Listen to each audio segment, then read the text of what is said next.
Welcome to Daily Wisdom, Walking the Path with the Buddha, a podcast shared by David Roylance.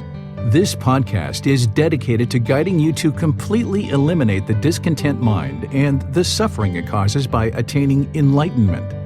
Learn and practice the teachings of Gotama Buddha that will guide you to fully attain a peaceful, calm, serene, and content mind with joy.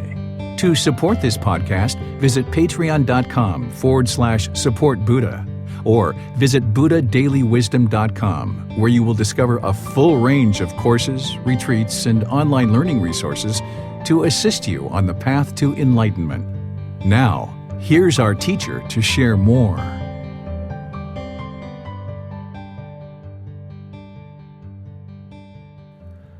Chapter 8. Transforming the Three Poisons: Greed, Hatred, and Delusion. Gotama Buddha's teachings to eliminate greed, hatred, and delusion are known for good reason as the three poisons, the three unwholesome roots, and the three fires, also known as craving, anger, and ignorance. These are the three poisons that exist and are present in the mind as part of rebirth into the human realm. It is our goal through these teachings to eliminate these three poisons through practice of non-greed or generosity, non-hate or loving kindness, and non-delusion or wisdom. To attain Nibbana, one would need to completely eliminate the three poisons. These metaphors suggest how dangerous afflicted thoughts and emotions can be if they are not understood and transformed. Greed, craving, refers to our selfishness, misplaced desires, attachment and grasping for contentedness and satisfaction outside of ourselves. Hatred, anger, refers to our anger or aversion and repulsion towards unpleasant people, circumstances, and even towards our own uncomfortable feelings. Delusion, ignorance, refers to our dullness, bewilderment, and misperception, our unknowing or wrong views of reality. The poisons of greed, hatred, and delusion mask our true nature, the awakened mind of wisdom and compassion. These poisonous states of mind then motivate non-virtuous and unskillful intentions, speech, and actions, which produces unwholesome kamma. Greed, hatred, and delusion are deeply embedded in the conditioning of our personalities. Our behavior is habitually influenced and tainted by these three poisons, these unwholesome roots buried deep into the mind, burning within us as craving, desire, greed, anger, resentment, hatred, and misunderstanding, delusion. These poisons lay to waste hearts, lives, hopes, and civilizations, driving us blind and thirsty through the seemingly endless round of birth and death, the cycle of rebirth. Gotama Buddha describes these defilements as bonds, hindrances, and knots, the actual root cause of unwholesome kamma in the entire spectrum of human discontentedness. Although this teaching may appear negative or unpleasant, indeed, a wise understanding of the three poisons of greed, hatred, and delusion is ultimately positive and empowering. With this sublime understanding, we can clearly see and feel the factors that are causing confusion, discontentedness, and suffering in our lives. And with this clarity and insight, we can make the choice to eliminate those factors. The teaching of the Four Noble Truths clearly explains that when we embrace and understand the exact causes of our discontentedness, suffering, and dissatisfaction, we can then take the necessary steps to extinguish those causes and liberate the mind. This is certainly positive and empowering. In addition, it is important for us to realize that Gotama Buddha's teachings regarding defilement and purification are not just rigid, restrictive, or authoritative theories regarding morality, but are real and solid truths essential to our correct understanding of reality and eventual awakening. Through learning these teachings and the practice of these teachings, we awaken to true reality, eliminating the poison of delusion, ignorance, or unknowing we have of true reality that keeps these three poisons well rooted into the mind, causing us untold amounts of discontentedness and suffering. Greed. Our greed is a burning desire, an unquenchable thirst, craving, and desire. We want the objects of our desire to provide us with lasting satisfaction so we feel fulfilled, whole, and complete. The poison of greed creates an inner hunger so that we always seem to be striving towards an unattainable goal. We mistakenly believe our contentedness is dependent upon that goal, but once we attain it, we get no lasting satisfaction. Then, once again, our greed and desire will arise, looking outside of ourselves for the next thing that will hopefully bring satisfaction. Influenced by greed and craving, we are never content. Another common face of our greed shows up as a lack of generosity and compassion towards others. Even a moment of honest and mindful introspection, we reveal how deeply rooted our greed can be.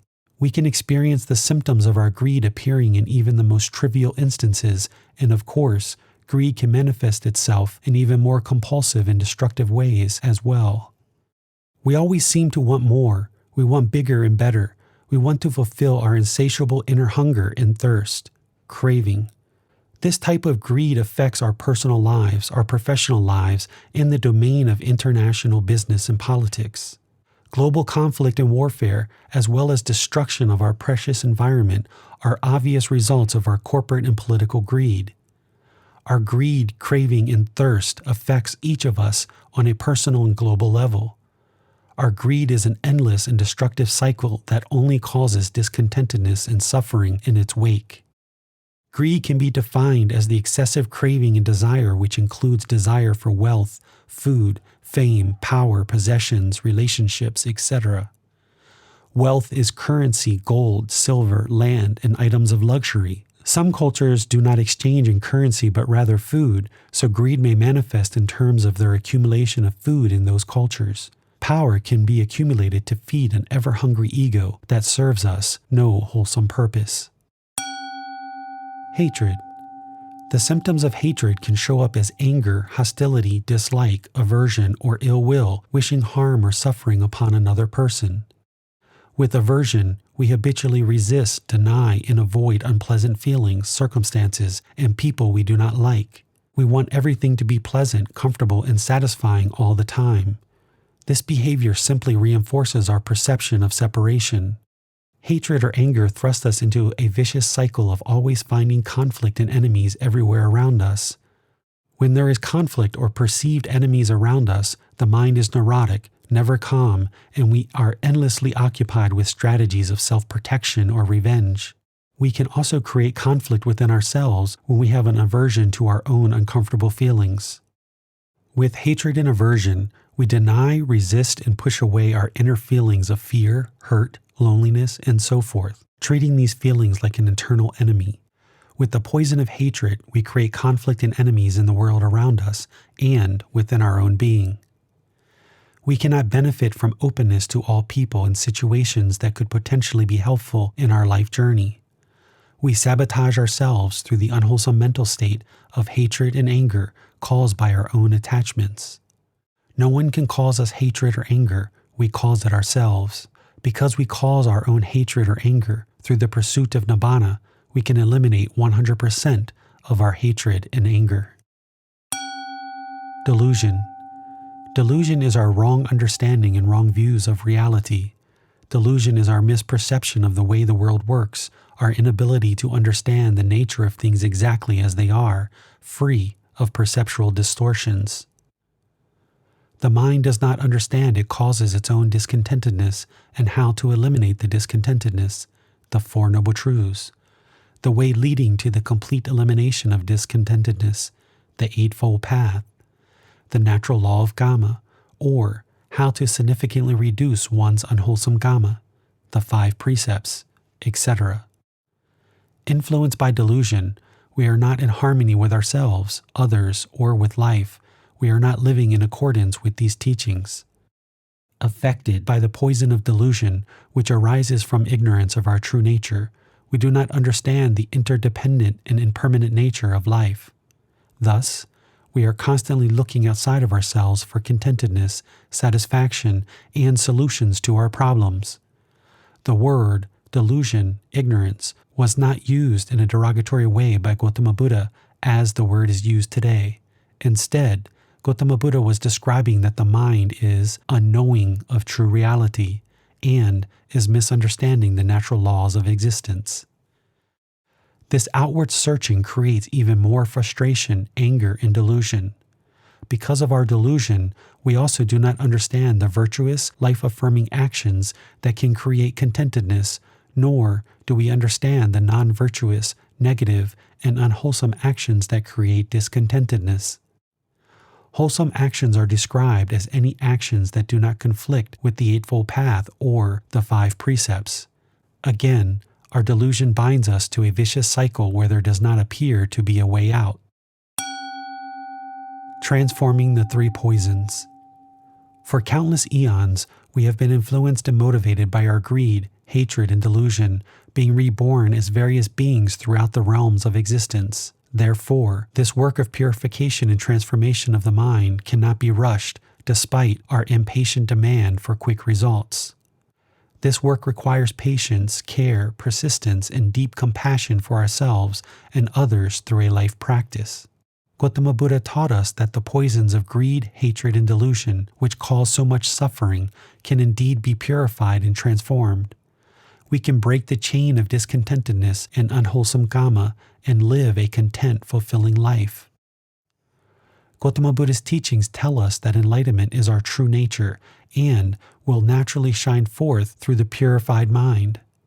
Therefore, the goal of our life practice is to liberate ourselves from the defilements that obscure the natural clarity, radiance, and joy of our enlightenment. So, how do we encounter the 3 poisons and transform them in a way that leads to genuine liberation of the mind? We must begin this work of purification in the precise place where the poisons originate, in the mind itself, the conditioned ego or personality. This purification and transformation begins with the challenge of calming the mind and seeing deeply into the mind. In other words, to eliminate the poisons of greed, hatred, and delusion, we must first learn to recognize them when they first appear. Being mindful and aware, we can then discern how these deep-seated poisons influence our everyday thoughts, feelings, perceptions, intentions, speech, and actions. This mindful awareness, this seeing deeply into the mind, is the beginning of understanding, the beginning of our ability to transform these defilements. To accomplish this awareness, we train the mind through meditation. We learn to concentrate on our breathing through the nose, allowing all thoughts and feelings to arise and pass without reacting to them or evaluating them. Learning and practicing breathing mindfulness meditation, we train the mind to cut off the thoughts or let them go. By training the mind, we learn how to control the mind in any and all situations. Through this practice, we become much more aware of the mind in everyday situations. We are able to notice when thoughts and emotions arise and begin to disturb us. In this way, we can become conscious of these thoughts and emotions and work with them skillfully before they get out of control, causing harm to ourselves and others. Then eventually, we can eliminate disturbing thoughts entirely from the mind by attaining enlightenment. The antidotes. In addition to meditation practice, there are also the antidotes or alternatives to the 3 poisons. For every defilement, Gotama Buddha has given us the antidote, the method whereby we eliminate unwholesome mental qualities and replace them with virtuous, wholesome qualities which benefit ourselves and others. Therefore, the aim of our life practice is to gradually subdue the poisons of greed, hatred, and delusion by cultivating the alternative mental factors that are directly opposed to them. These antidotes are called the 3 wholesome roots: non-greed, non-hatred, and non-delusion. The antidote to overcome greed is to cultivate selflessness, generosity, detachment, and contentment. If we are experiencing greed, strong desire, or attachment, and we want to let it go, we can contemplate the impermanence or the disadvantages of the objects of our desire. We can practice giving away those things we would most like to hold on to. We can also practice acts of selfless service and charity, offering care and assistance to others in any way we can, free of all desire for recognition or compensation. In truth, there is no objection to enjoying and sharing the beauty, pleasures, and objects of this material world. The problems associated with greed and attachment only arise when we mistakenly believe and act as if the source of our contentedness is outside of ourselves. To antidote and overcome hatred, we learn to cultivate loving kindness, compassion, patience, and forgiveness. When we react to unpleasant feelings, circumstances, or people with hatred, anger, or aversion, we can use these sublime antidotes to counteract the poisons. Here, we learn to openly embrace the entire spectrum of our experiences without hatred or aversion. Just as we practice meeting unpleasant experiences in the outer world with patience, kindness, forgiveness, and compassion, we must also practice meeting our own unpleasant feelings in the same way.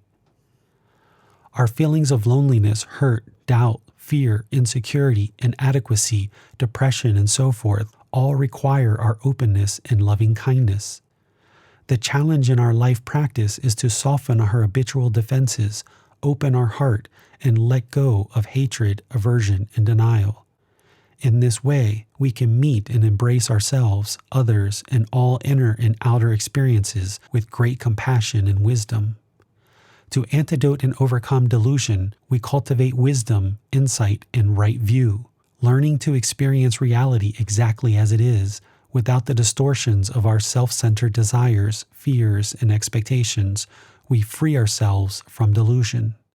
Deeply sensing and acting in harmony with the interdependent, impermanent, and ever-changing nature of this world, realizing that all living beings are inseparably related and that lasting contentedness does not come from anything external, we free ourselves from delusion.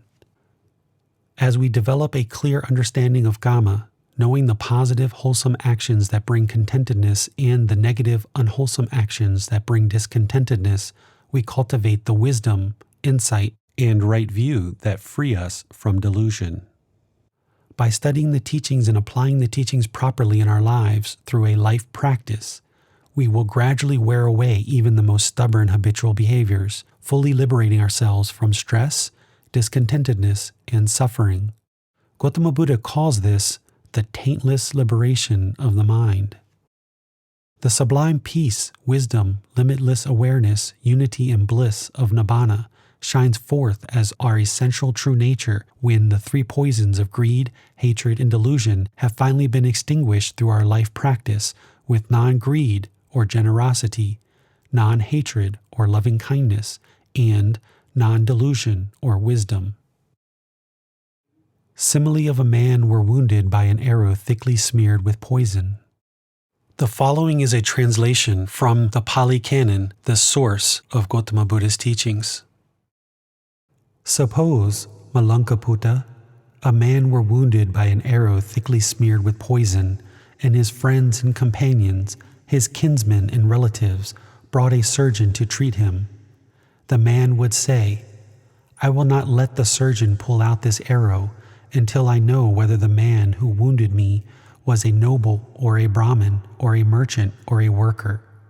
And he would say, "I will not let the surgeon pull out this arrow until I know the name and clan of the man who wounded me, until I know whether the man who wounded me was tall or short or of middle height, until I know whether the man who wounded me was dark or brown or golden-skinned, until I know whether the bowstring that wounded me was fiber or reed or sinew or hemp or bark, until I know whether the shaft that wounded me was wild or cultivated, until I know with what kind of feathers the shaft that wounded me was fitted, whether those of a vulture or a heron or a hawk or a peacock or a stork, until I know with what kind of sinew the shaft that wounded me was bound, whether that of an ox or a buffalo or a deer or a monkey, until I know what kind of arrowhead it was that wounded me, whether spiked or razor-tipped or curved or barbed or calf-tooth or lancet-shaped. All this would still not be known to that man, and meanwhile he would die. So too, Malankaputta, if anyone should say thus, "I will not lead the holy life under the Enlightened One until the Enlightened One declares to me, the world is eternal and the world is not eternal. The world is finite and the world is infinite. The soul is the same as the body, and the soul is one thing and the body another. And after death a Tathagata exists, and after death a Tathagata does not exist. and after death a Tathagata both exists and does not exist, and after death a Tathagata neither exists nor does not exist, that would still remain undeclared by the Tathagata, and meanwhile that person would die. Therefore, Maralankaputta, remember what I have left undeclared as undeclared, and remember what I have declared as declared. And what have I left undeclared? The world is eternal, and the world is not eternal. The world is finite, and the world is infinite. The soul is the same as the body, and the soul is one thing and the body another. And after death, a Tathagata exists, and after death, a Tathagata does not exist, and after death, a Tathagata both exists and does not exist, and after death, a Tathagata neither exists nor does not exist. I have left undeclared. And what have I declared? This is discontentedness. This is the origin of discontentedness. This is the cessation of discontentedness. This is the way leading to the cessation of discontentedness. I have declared. Why have I declared that? Because it is beneficial. It belongs to the fundamentals of the holy life. It leads to disenchantment, to dispassion, to cessation, to peace, to direct knowledge, to enlightenment, to Nibbana. That is why I have declared it. Translation by Bhikkhu Nanamoli and Bhikkhu Bodhi in the year 2009. Author's thoughts. This simile uses the poisonous arrow to represent the three poisons that we are all affected by: greed, craving, hatred, anger, and delusion, ignorance. The teachings of Gotama Buddha are represented by the surgeon. His teachings are the medicine to remove the three poisons.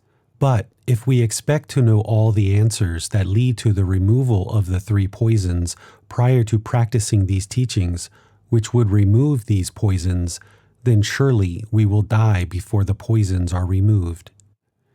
There is no way for you to know all the answers prior to learning and practicing these teachings, as you need to create a life practice.